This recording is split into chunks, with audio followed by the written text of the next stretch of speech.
Baik, bismillahirrahmanirrahim. Assalamualaikum warahmatullahi wabarakatuh. Waalaikumsalam. Halo kawan LAN, berjumpa lagi dengan podcast dari Puslat Bank KDUD.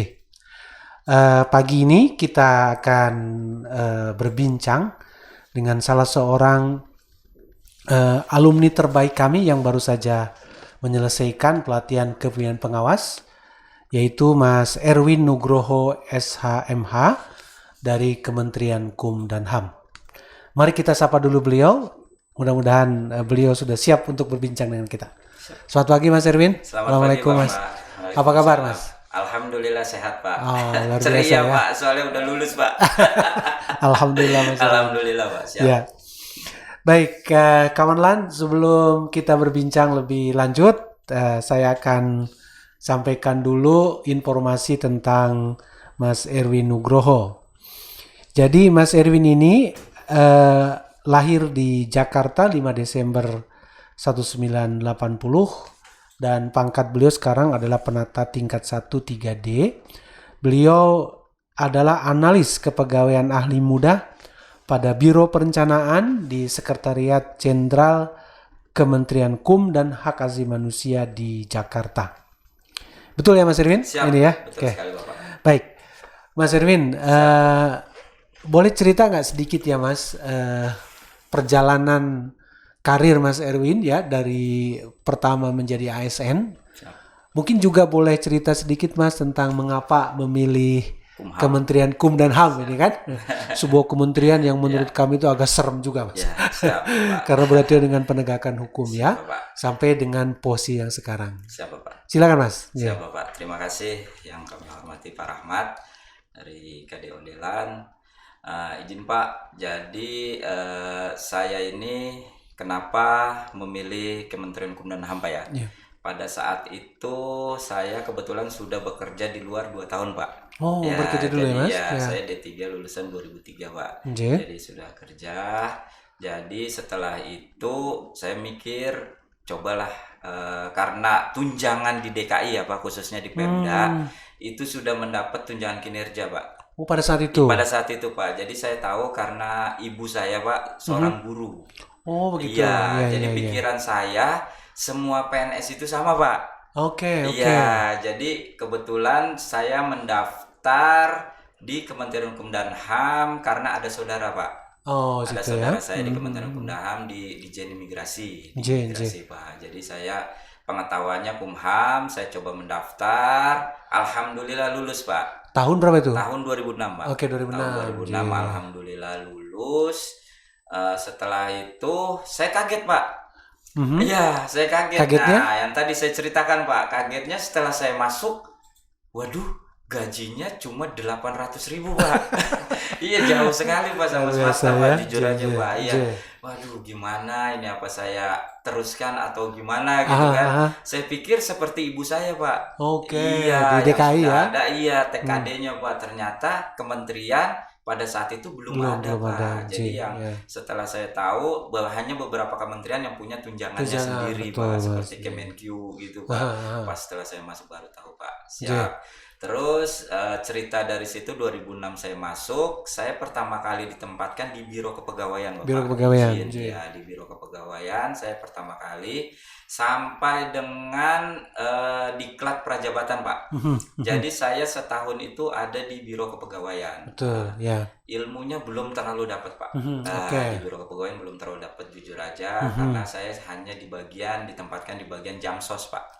Jaminan sosial seperti itu. Tugas saya hanya mengantar berkas nikah gitu. Jadi ke Taspen, ke BKN Gitu, Pak. ya. Iya, Oke, hanya gitu ya. namanya jaminan sosial Pak. Ya. Itu sampai tahun berapa? Sampai Biro. tahun 2007 Pak. 2007, Iya, setahun ya? Setahun saja saya. Setelah itu saya berinisiatif untuk pindah Pak. pindah. Mengajukan pindah. Alhamdulillah di ACC saya pindahnya ke Biro Perencanaan Pak. Oh, perencanaan 2007 ya? 2007 Pak, ya siap. Dari 2007 sampai dengan saat ini saya ada di Biro Perencanaan, tapi bagiannya aja yang berbeda Pak. Oh, di Biro Perencanaan Iya, tapi di bagian berbeda. di Biro Perencanaan. Berarti sudah hampir 16 tahun ya Mas? Siap ya? Bapak. Wah, udah matang nih perencanaan. Insya Allah Pak. Oke Mas. Ya. Oke Mas. Nah ini kan Mas Erwin ini kawan Lan, Mas Erwin ini fokus dari aksi perubahan di PKP beliau itu, judulnya ini saya bacakan ya. Penyusunan pedoman pelaksanaan reformasi birokrasi tahun 2024 di lingkungan Kementerian Hukum dan HAM. Jadi beliau ini, kawan Lan, mencoba untuk melakukan pembaharuan tentang bagaimana pelaksanaan RB yang ada di Kementerian HAM dengan membuat pedoman-pedoman. Dan saya kira ini satu yang menarik ya, karena beliau juga di pedoman itu serta teknisnya ada websitenya juga, betul ya Mas ya? Siap. Ada websitenya juga sehingga keseluruhan satker yang ada di Kementerian HAM itu bisa dengan cepat misalnya upload dokumen, menambahkan atau mengurangi dan lain-lain. Baik Mas Erwin, Siap. mungkin boleh diceritakan mengapa fokus dari Akpermas itu tentang pelaksanaan RB ya di Kementerian HAM. Siap. Silakan Mas. Siap, izin Bapak. Jadi kenapa saya fokus ke sana Pak, izin karena diarahkan oleh Widya Suara Pak. Jadi pada saat menyusun aksi perubahan itu harus sesuai dengan subkornya Pak. Oke. Jadi kami tahun ini masih subkoordinator dan koordinator Pak, masih hidup. Masih hidup. Jadi sebentar lagi kami akan dihapuskan Pak koordinator subkornya. Ini orta kami sebentar lagi sudah ditandatangani Pak, tapi masih di pengundangan. Seperti itu Pak. Jadi sebentar lagi kami di level 4 ini khususnya di UK 1 Pak ya, banyak itu sudah dilakukan penyederhanaan birokrasi Pak. Menjadi fungsional ya Mas. Fungsional Pak. Jadi nanti akan murni kami Pak, fungsional. Nah setelah itu kenapa saya memilih aksi perubahannya judulnya penyusunan pedoman itu yang tadi ya, karena sesuai subkor dan insya Allah di situ dibutuhkan rencana kerjanya Pak. Iya, untuk mencapai sasaran kebijakan dan sasaran strategis yang sudah diamanatkan di Kepmenpan 739 Pak tahun 2023. Mas, ini kan kalau Akper ini harus inovasinya ada unsur kebaruan. Siap Bapak. Nah menurut Mas Erwin, Akpermas ini apa unsur kebaruan yang menurut Mas akan diterapkan nanti di jangka menengah dan panjang? Ya siap Bapak, izin. Jadi unsur pembaruannya setiap tahunnya itu rencana kerja ini sebenarnya harus berubah Pak, sesuai dengan kebijakan Pak. Yang terbaru gitu ya? Iya, seperti itu Pak. Jadi nanti kan ini grand design reformasi birokrasi itu kan berakhir di tahun 2025 Pak. Kita nggak tahu lagi programnya itu RB seperti apa Pak. Apakah RB dilanjutkan atau RB dihapuskan Pak, seperti itu. Nah makanya saya memilih ini karena ini sangat dibutuhkan untuk nilai RB kita Pak. Kalau boleh tahu nilai RB sekarang Mas? Iya Pak, izin Pak. Jadi RB kami jujur aja Pak, RB kami turun Pak dari AA ke BB. Oh gitu. Iya, walaupun cuma 0, Pak. Iya, dari 80,0 berapa jadi 79,55. Iya betul. Iya. Kalau 9 itu masih BB ya Mas ya? Iya, itu Pak. Nah berarti yang dilakukan Mas ini untuk menaikkan nilai RB itu? Benar Pak, salah satunya itu Pak untuk menaikkan nilai Nah, RB. kira-kira menurut Mas apa yang kurang dari RB sehingga turun itu? Mungkin Pak, kami kan karena dapatnya Pak ya, dapat guidance-nya dari Kemenpan RB seperti yang sudah dijelaskan sama Pak Kabak saya pada saat seminar Pak. Jadi Kemenpan ini mengeluarkan kebijakan di nggak satu kali gitu loh Pak. Berkali-kali iya. Jadi pada saat penyusunan rencana kerjanya jadi belum sesuai gitu loh dengan apa yang sudah ditargetkan, itu yang pertama Pak. Terus jujur aja Pak, karena kami terdiri dari 800 lebih Pak satuan kerja, iya. Jadi masih tetap aja Pak susah kami mengawasinya, walaupun dari KUPT-nya sendiri sudah setiap saat dalam apel pagi Pak, apel sore iya menginstruksikan jangan ada pungli, jangan ada macam-macam lah narkoba. Tapi di media tetap aja kita temukan seperti itu Pak. Salah satunya itu Pak, iya, salah satunya itu Pak. Berarti nanti itu di dalam Akper yang Mas udah buat ini, siapa Pak? Semua satker itu harus menyampaikan rencana RB-nya yang terbaru begitu ya, seperti itu ya? Izin Bapak, bukan menyampaikan rencananya, mengimplementasikan rencana kerjanya. Oh, benar rencana kerja. Iya, jadi mereka harus melaksanakan. Karena apa? Karena rencana kerja itu untuk mendukung indeks-indeks yang ada di level meso Pak. Sehingga nanti di level makro Kemenpan itu akan meningkat gitu ya? Siap Bapak. Oke Mas, wah ini luar biasa ini. bagaimana kiat-kiat Mas untuk bisa menyampaikan ke 800 satker itu? Kan ini sangat Ya, luas nih. siap Bapak. Gimana caranya nih Mas? Siap Bapak. Jadi kami strukturnya Pak di Kementerian Hukum dan HAM itu kami paling atasnya itu ada staf ahli di bidang reformasi birokrasi Pak. Oh, ada staf ahli. Ya, jadi ada eselon satunya selaku penanggung jawab puncaknya Pak. Selain Oke. Bapak Sekretaris Jenderal seperti Pak itu Pak, Sekjen. ya Pak Sekjen, Ketua 1, Ketua 2. Nah, baru karena di kami Kementerian Hukum dan HAM itu punya strukturnya sendiri Pak untuk reformasi birokrasi Pak. Oh, oke, Dipegang oleh eselon 3 Pak. Oh, oke, Seperti oke. itu ya. Jadi seluruh administrasi dan seluruh untuk meningkatkan apa sih yang harus dilakukan itu dirumuskan di bagian itu Di Pak. bagian itu Seperti ya. itu Oke, Pak. oke. Jadi dia yang mengkoordinir keseluruhan Iya itu. benar Pak. Selain Kalau, Mas, kalau izin Pak, ya selain itu juga masih ada Inspektorat Jenderal Pak. terlibat juga. Iya, selaku quality insurance Pak. Jadi mereka yang menjamin mutu di mana rencana kerja kami, di mana implementasi kami Pak. Jadi kami nanti bersama-sama setiap tahunnya Pak akan jalan Pak ke daerah Pak mensosialisasikan terkait reformasi birokrasi ini Pak. Itu berarti di jangka menengah sudah Iya ada Bapak. rancangan itu. Ada Bapak. Wah, ini dijamin keberlanjutannya ya. Insya Allah, insya Allah. Mantap Mas Erwin. Iya. Oke ya. Nah, gimana target jangka menengah Mas? Ini supaya target RB-nya supaya naik lagi ke AA. Ke A Iya, ya. siap Bapak. Jadi kami belajar, jujur aja kami belajar dari Kementerian Keuangan Pak. Di mana Kementerian Keuangan pada, ini kami cerita ZI dulu Pak ya, zona integritas. Di mana Kementerian Keuangan itu pada saat mengusulkan satuan kerjanya itu tidak main tunjuk saja Pak. Jadi mereka sudah melakukan monitoring dan evaluasi Pak selama 1 tahun. Apakah satuan kerja ini dapat diusulkan untuk berpredikat WBK dan WBBM. Nah, berangkat dari hal itu, semua item Pak untuk mencapai indeks-indeks itu kami samakan Pak. Seperti itu. Jadi kami lakukan rencana kerjanya apa. Setelah itu kami lakukan monef setiap triwulan. Gunanya untuk apa Pak? Untuk tahun depan. Ketika akan dievaluasi oleh nasional dalam hal ini Kemenpan RB atau leading sektor lainnya, kami sudah ready Pak. Di situ kami kuncinya Pak. Seperti itu. Jadi sebetulnya apa yang dilakukan oleh Mas dalam Akper ini mencontoh lah, mereplikasi Kementerian Keuangan. Kementerian Keuangan Bapak. Kalau boleh tahu sudah banyak satker di Kemenkumham yang sudah WBK. Ya alhamdulillah ya sudah banyak Pak, cuma pastinya saya lupa Pak.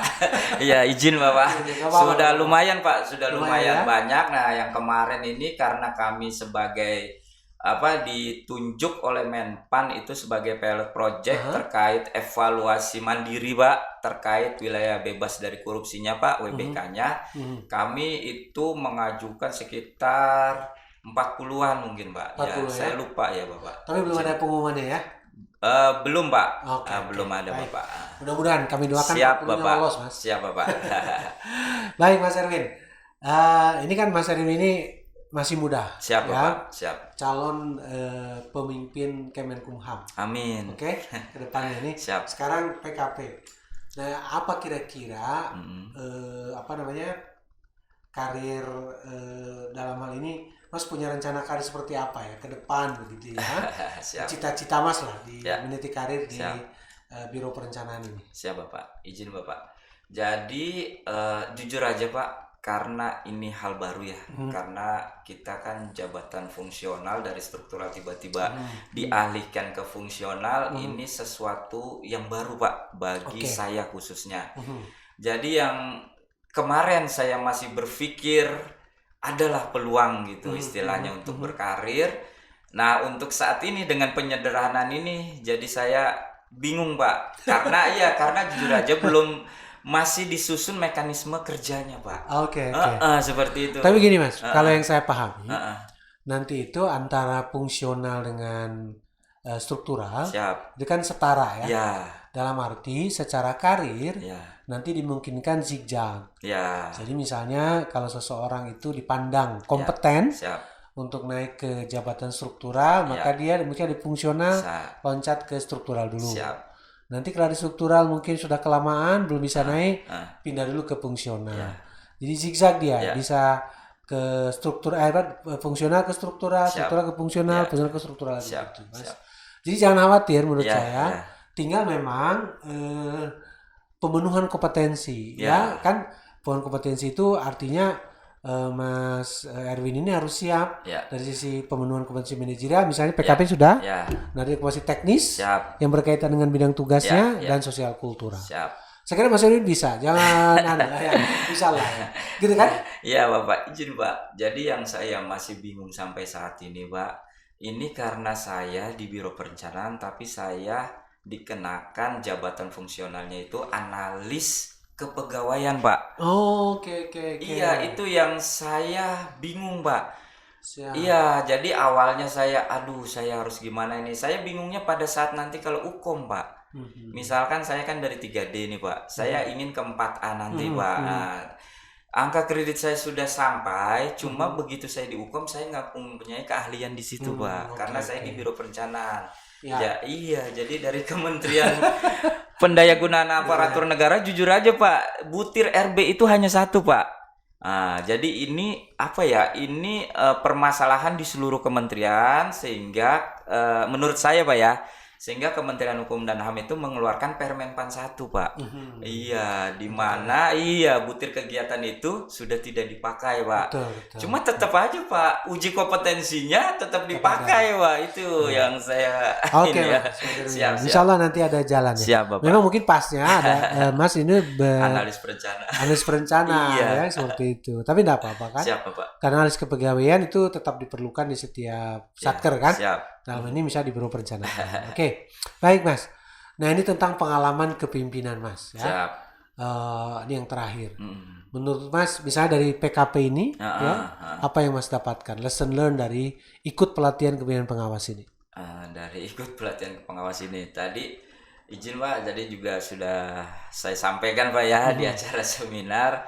Jadi saya selama ini dari 16 tahun itu Pak ya. Ya. Jadi baru 2 kali mengikuti diklat ini Pak. Jadi ini memang sangat-sangat hal baru yang saya dapatkan Pak. Pelajarannya, mata kuliahnya.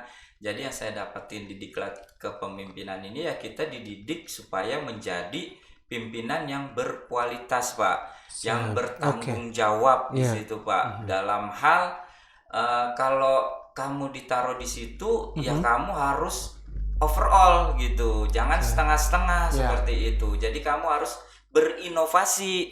Iya, kamu harus mitigasi resiko di tempat kamu yang baru Pak. Seperti itu Pak. Oke.